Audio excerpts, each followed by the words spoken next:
विद्यार्थी मित्रों प्रणाम। धोरण 8 गणित प्रकरण 8 राशिओनी तुलना। मित्रों प्रकरणનું નામ છે રાશિઓની તુલના। એટલે અહીંયા આપણે જુદી જુદી ગણિતિક રાશિઓ છે એની સરખામણી અથવા તો તુલના અથવા એની ગણતરી સમજવાની છે, જેમાં સૌથી પહેલા ગુણોત્તર અને ટકાવારી। શરૂઆતમાં આપણે ગુણોત્તર અને ટકાવારી એટલે કે બે રાશિઓનો ગુણોત્તર કેવી રીતે લેવો, ક્યારે લેવો પડે, ઉપરાંત ટકાવારી શોધવી છે। બે રાશિઓની સરખામણી ટકાવારી દ્વારા પણ થઈ શકે, તો એ બે રાશિઓની સરખામણી ટકાવારી દ્વારા કેવી રીતે થાય એ સમજવાનું છે। એ ઉપરાંત કોઈ વસ્તુ છે એ વસ્તુની કિંમતમાં વધારો થતો હોય, ઘટાડો થતો હોય, 10% કિંમતમાં વધારો થયો, 15% ઘટાડો થયો, આ જે વધારો કે ઘટાડો થતો હોય તો એ ટકાવારીમાં થતો વધારો કે ઘટાડો, સાથે સાથે નફો ખોટ। કોઈ પણ વેપારી વેપાર કરતા હોય, ધંધો કરતા હોય તો એ નફો મેળવવાની આશાએ ધંધો કરતા હોય, ઘણી વખત કોઈ વેપારીને નુકસાન પણ આવે, ખોટ પણ આવે, તો એ નફો ખોટ ટકામાં આપેલી હોય તેને રૂપિયામાં કેવી રીતે શોધાય એ નફો ખોટને લગતા દાખલા છે। એ ઉપરાંત વળતર એટલે જેને આપણે ડિસ્કાઉન્ટ કહીએ છીએ, જેમાં હમણાં દિવાળીની વેકેશન ગયું, એમાં દિવાળી પર ઘણી બધી કંપનીઓ છે એ પોતાની પ્રોડક્ટ વેચવા માટે સેલ 20% 30% ડિસ્કાઉન્ટ આપતી હોય છે। તો ડિસ્કાઉન્ટ એટલે જેને આપણે ગુજરાતી ભાષામાં વળતર કહીએ છીએ। કોઈ વસ્તુની વેચાણ કિંમત મૂળ કિંમત ઉપર કંપની વળતર આપતી હોય તો એ વસ્તુ આપણને કેટલામાં પડે। વળતર અને જીએસટી આપણે બધા જાણીએ છીએ, ગુડ્સ એન્ડ સર્વિસ ટેક્સ। તો એ જીએસટી જે વસ્તુની જે ઉત્પાદન કિંમત છે એની પર જીએસટી લાગતો હોય છે। તો એ જીએસટી લગભગ મોટાભાગની વસ્તુઓમાં 18% જીએસટી હોય છે। એટલે કે 100 રૂપિયાની કોઈ વસ્તુ બને, કોઈ વસ્તુની ઉત્પાદન કિંમત 100 રૂપિયા છે અને એની પર 18% જીએસટી લાગતો હોય તો એ કંપનીએ સરકારને એક વસ્તુની ઉત્પાદન ઉપર 18 રૂપિયા સરકારને ચૂકવવા પડે જીએસટી લેખે। એટલે એ વસ્તુની કિંમત એ કંપનીને 118 રૂપિયામાં એ વસ્તુ પડે તો 100 રૂપિયા વસ્તુની ઉત્પાદન કિંમત છે, પરંતુ 18 રૂપિયા જીએસટી લાગે છે, 100 એ 18 રૂપિયા લાગે। 50 રૂપિયાની વસ્તુ હોય તો 18 ના અડધા થઈ જાય એટલે 9 રૂપિયા લાગે। આવી રીતે 18% ટકા હંમેશા 100 ઉપર હોય, આપણે જાણીએ છીએ। એટલે 18% જીએસટી હોય તે વસ્તુની ઉત્પાદન કિંમત ઉપર જીએસટી ઉમેરાય અને ત્યારબાદ એ વસ્તુ બજારમાં વેચવા માટે આવતી હોય છે, તો એ જીએસટી। અને ત્યારબાદ છેલ્લે આવે છે ચક્રવૃદ્ધિ વ્યાજ। સાદું વ્યાજ કદાચ તમે ભણી ગયા છો, પરંતુ આ પ્રકરણમાં આપણે ચક્રવૃદ્ધિ વ્યાજ ભણવાનું છે। તો આ પ્રકરણની અંદર આટલી બાબતો આપણે સમજવાની છે। તો શરૂઆત કરીએ ગુણોત્તર અને ટકાવારીથી। તો ગુણોત્તર એટલે શું? તો મિત્રો ગુણોત્તર એટલે બે રાશિઓની સરખામણી, અથવા તો જ્યારે બે રાશિઓની સરખામણી કરવી હોય ત્યારે એ બંને રાશિના જે મૂલ્યો છે એનો આપણે ગુણોત્તર શોધવો પડે। ગુણોત્તરનો અર્થ જ બે રાશિઓની સરખામણી, અથવા તો જ્યારે આપણે બે રાશિઓની સરખામણી કરવી છે કે એક રાશિ બીજી રાશિ કરતા કેટલા ગણી વધુ છે, કેટલા ગણી ઓછી છે, ત્યારે એ બંને રાશિઓનો ગુણોત્તર લેવામાં આવતો હોય છે। ઉદાહરણ તરીકે એક ટોપલીમાં 20 સફરજન અને 5 નારંગી છે। એક ટોપલી છે વાંસની, એની અંદર 20 સફરજન છે, 5 નારંગી છે। હવે આપણે એ જોવું છે કે સફરજન નારંગી કરતા કેટલા વધુ છે અથવા તો નારંગી સફરજન કરતા કેટલા ગણી ઓછી છે એ જોવું છે। તો મિત્રો એના માટે આપણે બંનેનો ગુણોત્તર લેવો પડે। ગુણોત્તર બે રીતે લઈ શકાય, એક સફરજનની સંખ્યા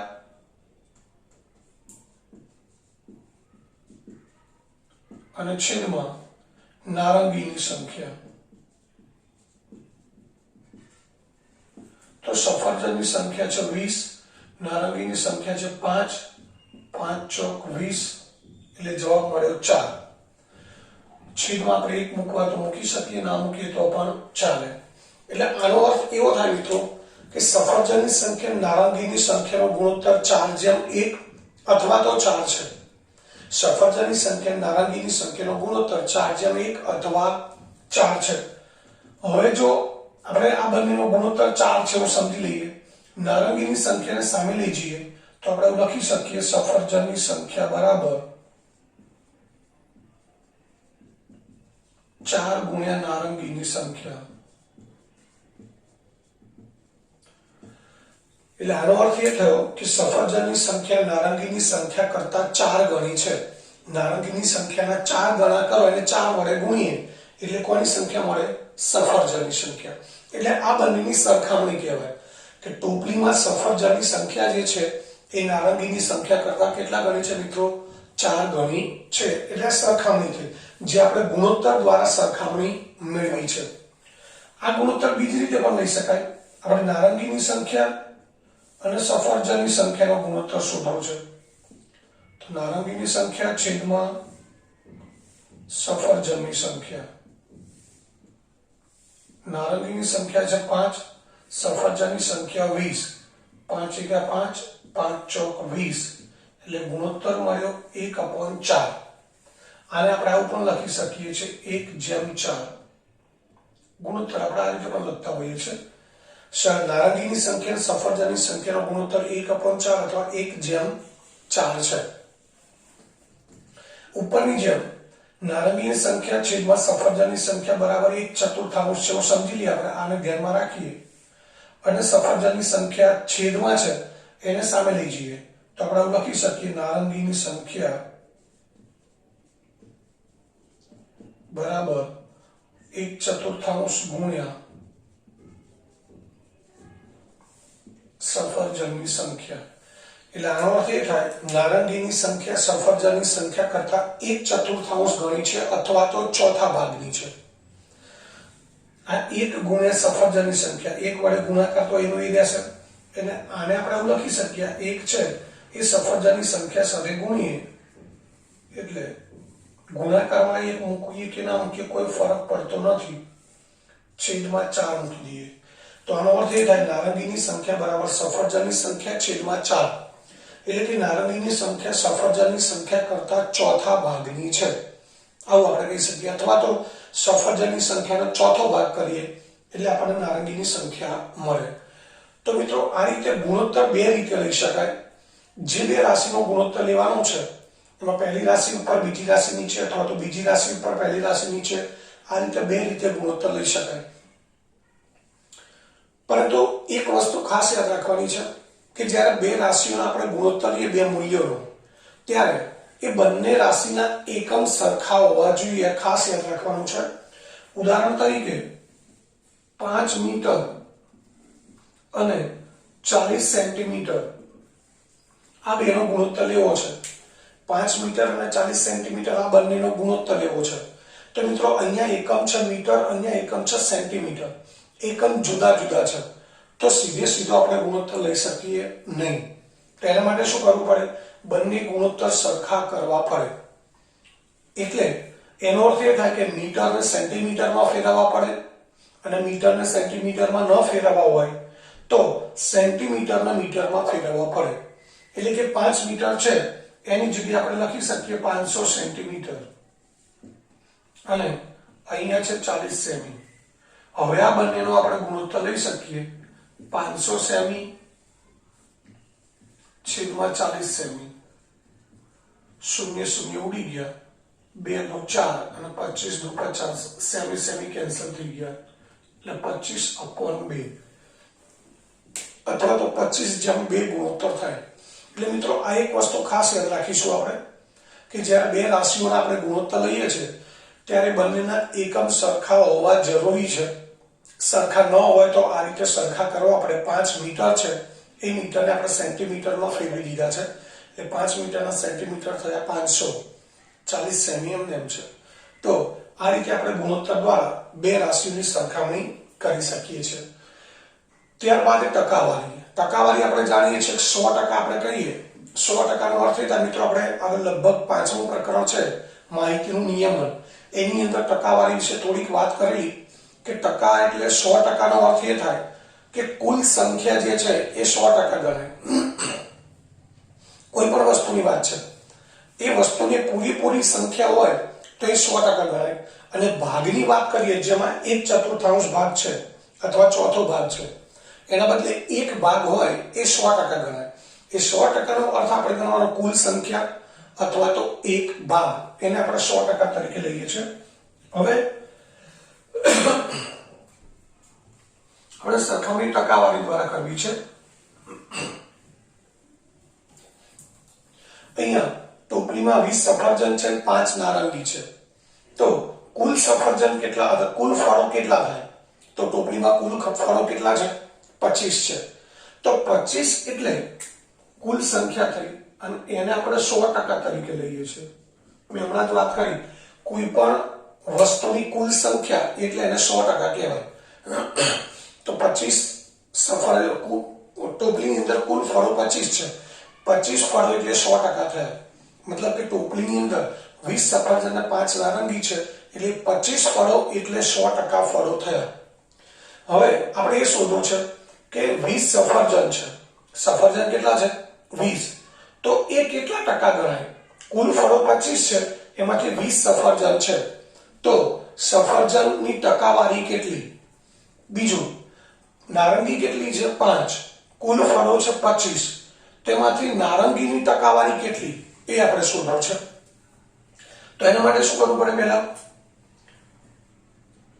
સફરજનની ટકાવારી શોધવી છે.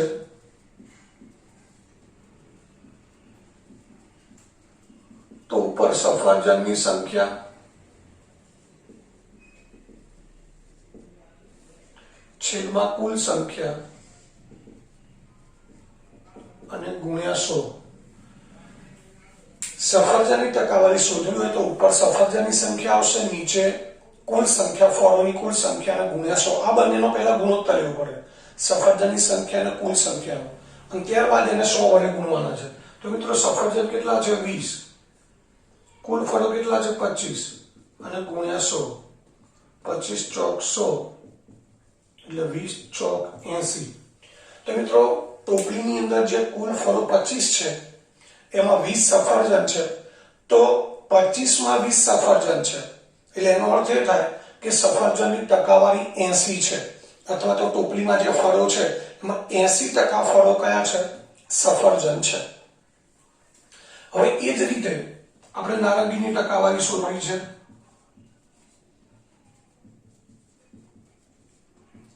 તો મિત્રો નીચે કુલ સંખ્યા એમને એમ રહેશે, 100 પણ એમને એમ રહેશે, ખાલી ઉપર સફરજનની સંખ્યા છે એના બદલે શું લઈશું આપણે? નારંગીની સંખ્યા છેદમાં કુલ સંખ્યા ગુણ્યા 100. નારંગીની સંખ્યા છે 5, કુલ 25 અને 100. 25 ચોક 100 અને 5 ચોક 20. એટલે નારંગીની ટકાવારી થઈ 20. એટલે કે કુલ ફળો 25 છે, એમાં 20% ફળો નારંગી છે. હવે તમે જુઓ, અહીંયા બે જ પ્રકારના ફળો છે, સફરજન અને નારંગી. બે જ પ્રકારના ફળો છે, જેમાં 80% સફરજન છે અને 20% નારંગી છે. એટલે આ બંનેના કુલ ટકા કેટલા થઈ જાય? 100%. એટલે ફળો 25 થઈ ગયા અને 25 ફળો એટલે કેટલા ટકા થયા? 100%. તો મિત્રો આ રીતે આપણે એવું કહી શકીએ કે 25 ફળો છે એમાં 80% ફળો સફરજન છે અને 20% ફળો નારંગી છે. તો આ રીતે પણ આપણે સરખામણી કરી શકીએ. એટલે આપણે જ્યારે બે રાશિની સરખામણી કરવી હોય ત્યારે સરખામણી માટે આપણી પાસે બે વિકલ્પો છે. એક ગુણોત્તર દ્વારા સરખામણી કરી શકાય અને બીજું ટકાવારી દ્વારા સરખામણી કરી શકાય. તો આ રીતે આપણે રાશિઓની સરખામણી છે એ બે રીતે કરી શકતા હોઈએ છીએ. તો હવે આપણે જે મિત્રો સ્વાધ્યાય 8.1 ઉપર એમાં આવી કેટલીક આપણે ગુણોત્તર શોધવાના છે, કેટલીક ગુણોત્તરને ટકાવારીમાં રૂપાંતર કરવાનું છે. તો કેટલાકમાં ટકાવારી આપેલી હોય એની પરથી સંખ્યા શોધવાની છે. એવા દાખલા આપણે જોઈએ સ્વાધ્યાય 8.1 માં.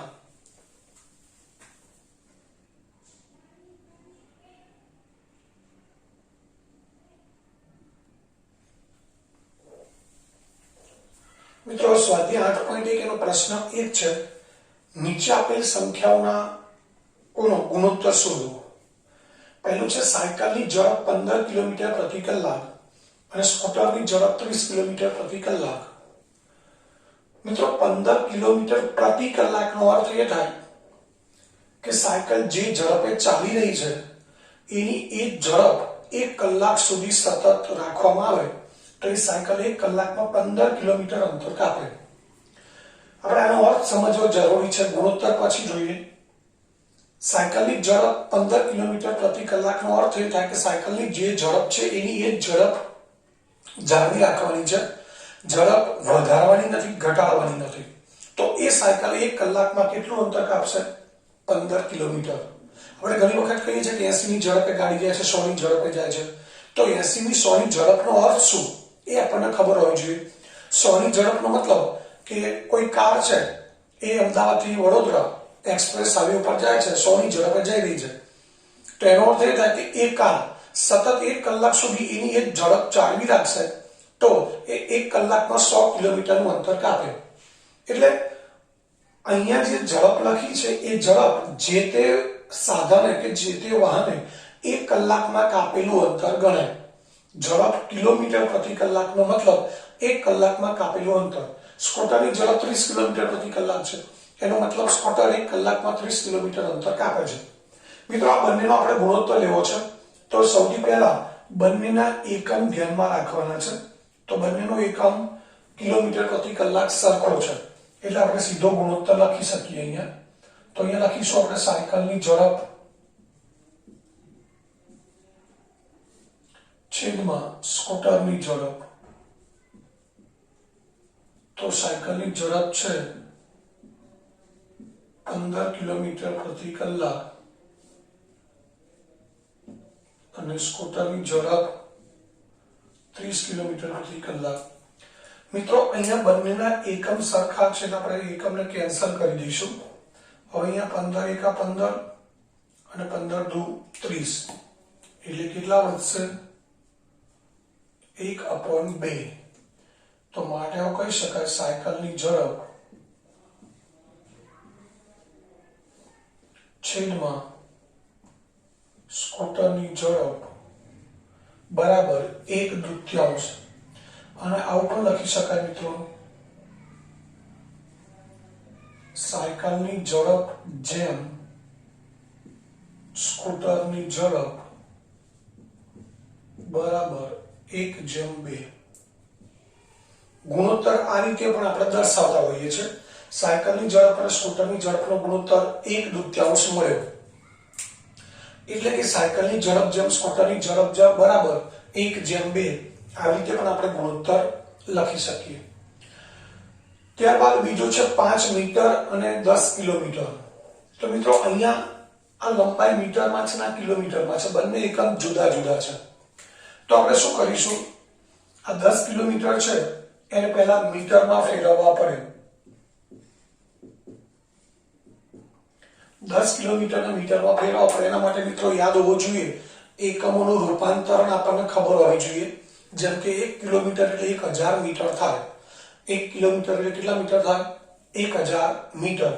તો 10 કિલોમીટર એટલે કેટલા મીટર થાય? 10000 મીટર.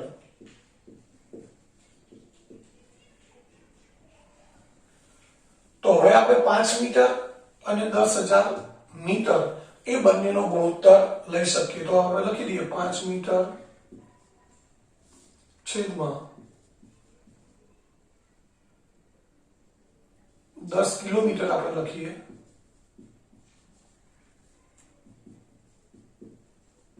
અહીંયા 5 મીટર અને 10 કિલોમીટર એટલે આપણે 10000 મીટર લખીએ. તો મિત્રો, અહીંયા મીટર એકમ બંને જગ્યાએ સરખો છે, કેન્સલ કરી દઈએ. 5 એકા 5, 5 દુ 10 અને પાછળ 3 શૂન્ય મૂકી દઈએ. તો આપણને અહીંયા જવાબ શું મળશે? 1/2000. એટલે કે 5 મીટરનો 10 કિલોમીટરનો ગુણોત્તર મિત્રો જોયા વગર આપણે સીધા કિલોમીટરને મીટરમાં ફેરવ્યા વગર જો ગુણોત્તર લેવા જઈએ તો આપણો જવાબ ખોટો પડે. એટલે 5 મીટર છેદમાં 10 કિલોમીટર 1/2000 ગુણોત્તર થાય. મિત્રો, આને બીજી રીતે પણ ગણી શકાય. 5 મીટર છે એને તમે કિલોમીટરમાં ફેરવો. 5 મીટર છે, આ કિલોમીટર એમને રહેવા દેવા છે, 5 મીટરને આપણે કિલોમીટરમાં ફેરવવા છે. તો આ દાખલો બીજી રીતે ગણવો હોય તો એ આ રીતે ગણી શકાય. 5 મીટર કિલોમીટરને મીટરમાં ફેરવવા છે મિત્રો, આ ખાસ યાદ રાખજો, કિલોમીટર મોટો એકમ છે,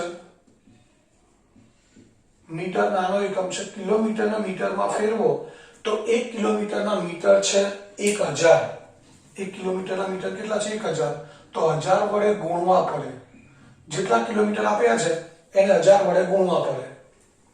અને મીટરને કિલોમીટરમાં ફેરવવું છે તો 1000 વડે ભાગવા પડે. અહીંયા 1000 વડે ગુણવા પડે. એટલે મિત્રો આ એકમોનું રૂપાંતરણ ગણિતમાં પણ આવે છે, વિજ્ઞાનમાં પણ આવશે 9મા ધોરણથી. એટલે બરાબર ખાસ સમજો. આના માટે તમને એક શોર્ટકટ આપું છું. આ કિલોમીટર કેવો એકમ છે મિત્રો? મીટર અને કિલોમીટર, એમાં કિલોમીટર મોટો એકમ છે અને મીટર કેવો એકમ છે? નાનો એકમ છે. તો મોટા એકમને નાના એકમમાં ફેરવવા શું કરવું પડે? ગુણવા પડે. મોટા એકમને નાના એકમમાં ફેરવવા ગુણવા પડે. એટલે આને આપણે યાદ રાખીશું મોના ગુણ. મોટાને નાનામાં ફેરવવા ગુણવા પડે. શું યાદ રાખવાનું છે મિત્રો? મોના ગુણ. મોટાને નાનામાં ફેરવવા ગુણવા પડે.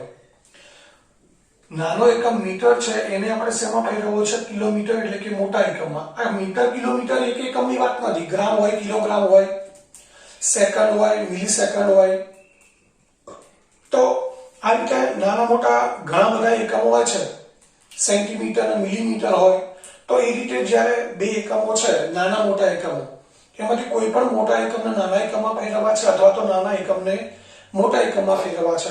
તો એના માટે યાદ રાખવાનું, મોટા એકમને નાના એકમમાં ફેરવવા ગુણવા પડે. હવે નાના એકમને મોટા એકમમાં ફેરવવા શું કરવું પડે? ભાગવું પડે. એટલે એના માટે યાદ રાખીશું આપણે નાનાને મોટામાં ફેરવવા ભાગવાના. એટલે નામો ભાગ. નામો ભાગ. નાનાને મોટામાં ફેરવવા ભાગવા પડે. મિત્રો શોર્ટકટ આપણે યાદ રાખવાની છે, જેથી આગળ ગણિત અને વિજ્ઞાનમાં જ્યાં સુધી તમે ભણશો ત્યાં સુધી આ એકમોનું રૂપાંતરણ નાના એકમને મોટા એકમમાં ફેરવવું પડે, મોટાને નાનામાં ફેરવવું પડે. એમાં મોટા ભાગના વિદ્યાર્થીઓને મુશ્કેલી પડતી હોય છે, ક્યારે ગુણવાના ક્યારે ભાગવાના. આ સૌથી મોટી તકલીફ છે. તો એ તકલીફ ના પડે એટલા માટે યાદ રાખીશું મોના ગુણ, નામો ભાગ. તો અહીંયા 5 મીટર મિત્રો નાનો એકમ છે. નાના એકમને મોટા એકમમાં ફેરવવા છે એટલે કે મીટરને કિલોમીટરમાં ફેરવવા છે તો 1000 વડે ભાગવા પડે. એટલે 5/1000 આ કિલોમીટર થઈ ગયા. 5/1000 એટલે 5 × 5, 5 × 2 = 10. એટલે છેદમાં શું આવશે? 1/200 કિલોમીટર. એટલે 5 મીટર એટલે શું મળ્યું આપણને? 1/200 કિલોમીટર. મિત્રો હવે આ બંનેનો આપણે ગુણોત્તર લેવો છે. તો 5 મીટર છેદમાં 10 કિલોમીટર. 5 મીટરની જગ્યાએ શું લખી શકીએ આપણે? 1/200 કિલોમીટર અને છેદમાં શું છે? 10 કિલોમીટર. તો મિત્રો અહીંયા કિલોમીટર કિલોમીટર કેન્સલ થઈ ગયા. હવે શું કરવાનું? તો આ 1/200 એ આખું પદ 10 ના અંશમાં છે. આખું પદ અંશમાં છે અને એના છેદમાં છે 200. એટલે 200 શું ગણાય? અંશનો છેદ. મિત્રો ધ્યાનથી સમજો, આખું પદ અંશમાં છે અને 200 છે એના છેદમાં છે. એટલે 200 ને આપણે શું કહીશું? અંશનો છેદ. અને નિયમ મુજબ અંશનો છેદ હંમેશા છેદમાં જશે. એટલે ઉપર 1 રહેશે. આ 200 ક્યાં આવશે? નીચે. અને નીચે 10 તો છે જ. એટલે 200 × 10 કેટલા થશે? 2000. એટલે આ રીતે પણ આપણને ગુણોત્તર કેટલો મળશે? 1/2000. અહીંયા પણ 1/2000 મળે છે. મિત્રો આ કામ થોડુંક અઘરું છે. એટલે આપણે હંમેશા શું કરીશું? મોટો એકમ હશે એને નાના એકમમાં ફેરવી દઈશું. એટલે આપણા માટે કામ સરળ પડે. ગુણાકાર કરી દઈએ. 10 કિલોમીટર છે અને મીટરમાં ફેરવવા છે તો 10 ને 1000 વડે ગુણી દઈએ એટલે 10,000 મીટર થઈ જાય. પરંતુ કહેવાનો અર્થ એ છે કે ગુણોત્તર બંને એકમને આપણે નાનાને મોટામાં ફેરવી શકીએ, મોટાને નાનામાં ફેરવી શકીએ અને ગમે તે રીતે આપણે ગુણોત્તર શોધીએ તો જવાબ આપણને એક જ સરખો મળવો જોઈએ. તો આ રીતે આપણે બે રીતે ગુણોત્તર શોધી શકીએ છીએ. ત્યારબાદ ત્રીજું છે 50 પૈસા અને 5 રૂપિયા।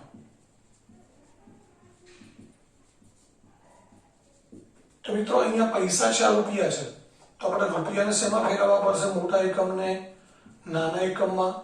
1 રૂપિયાના પૈસા કેટલા? 100, તો 5 રૂપિયાના પૈસા કેટલા થાય? 5 ગુણ્યા 100 એટલે 500 પૈસા થાય।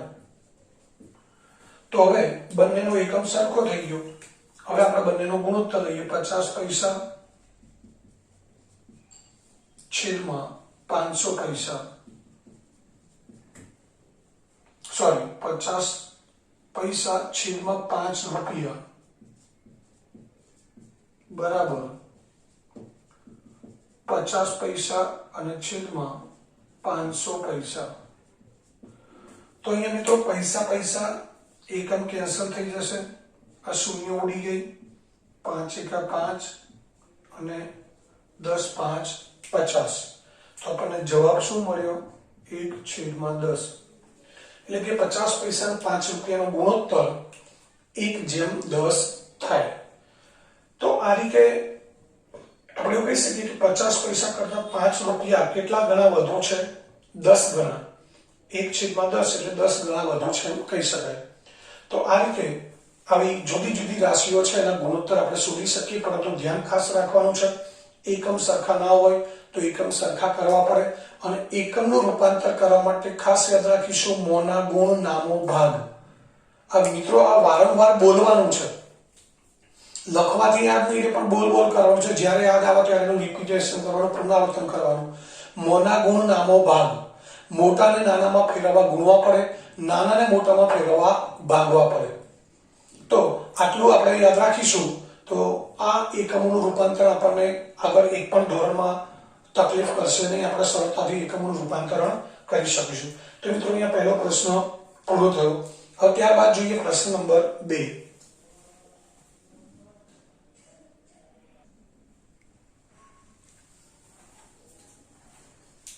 મિત્રો હવે ત્યારબાદ પ્રશ્ન 2 છે, નીચે આપેલ ગુણોત્તરોનું ટકાવારીમાં રૂપાંતર કરો। તો અહીંયા પણ બે ગુણોત્તર આપેલા છે। પહેલો ગુણોત્તર છે 3/4, એનું મિત્રો આપણે ટકાવારીમાં રૂપાંતર કરવું છે। તો 3/4 એટલે જે ગુણોત્તર આપેલો છે એનું ટકાવારીમાં રૂપાંતર કરવા 100 વડે ગુણવાના। કોઈ પણ ગુણોત્તર આપ્યો હોય એનું ટકાવારીમાં રૂપાંતર કરવા માટે આપણે 100 વડે ગુણી દઈએ। તો 25 ચોક 100, 25 તારી 75% થાય।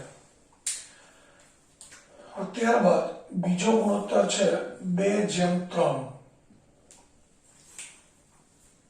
2/3 એને આપણે ટકાવારીમાં રૂપાંતર કરવું છે। તો 2/3 બરાબર 2/3 ગુણ્યા 100, એટલે અહીંયા 3 વડે 100 ને આપણે ભાગી શકતા નથી, તો 100 ગુણ્યા 2 200 ભાગ્યા 3। હવે 3 વડે ભાગાકાર કરીએ તો 3 છંગ 18, 20 માંથી 18 બાદ કરીએ 2 વધે, પાછળ 0 મૂકીએ, ફરી 20 થાય, 3 છંગ 18। આ રીતે મિત્રો આપણે ભાગાકાર કરીએ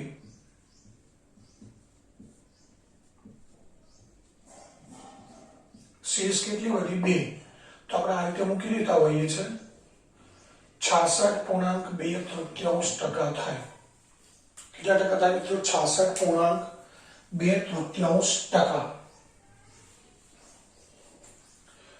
મિત્રો હવે કેટલીક બાબતો જે આપણે ખરેખર વ્યવહારો રોજિંદા જીવનની અંદર ઘણી વખત આ બધી બાબતોની જરૂર પડતી હોય છે, ઇવન આપણે ગણિતના અભ્યાસમાં પણ એની જરૂર પડતી હોય છે। તો એવી કેટલીક બાબતો અહીંયા તમને શોર્ટકટ સમજાવું છું, એ યાદ રાખવાની, જેથી આપણી ગણતરી એકદમ સરળ થઈ જાય। અહીં આપણે યાદ રાખીશું કોઈ પણ વસ્તુનો એક ભાગ એટલે 100% ગણાય, 1/2 અડધો ભાગ એટલે 50% આપણે જાણીએ છીએ। ત્યારબાદ ચોથો ભાગ 25%, ચોથો ભાગ એટલે 4 ભાગ કરવાના, 100 ના 4 ભાગ કરો, 100 નો ચોથો ભાગ કરો એટલે કેટલા થાય? 25%। 1/5 લઈએ, 5મો ભાગ કરીએ, કેટલા ટકા થાય મિત્રો? 20%। 10મો ભાગ લઈએ, કેટલા ટકા થાય? 10%। આ બધું મૌખિક આપણે સમજવાનું છે કે કોઈ પણ વસ્તુ છે એનો એક ભાગ એટલે 100%, 1/2 અડધો ભાગ 50%, ચોથો ભાગ 25%, પાંચમો ભાગ 20%, 10મો ભાગ 10%, 20મો ભાગ 100 ને 20 વડે ભાગો એટલે 5%. તો આ રીતે આવા જે ભાગ છે એને આપણે ટકામાં સરળતાથી યાદ રાખી શકીએ. હવે ત્યારબાદ 1/3 લઈએ. તો મિત્રો 1/3 એટલે આપણે દશાંશ અપૂર્ણાંક યાદ રાખીશું 0.33 અને ટકા પણ યાદ રાખીશું 33% થાય.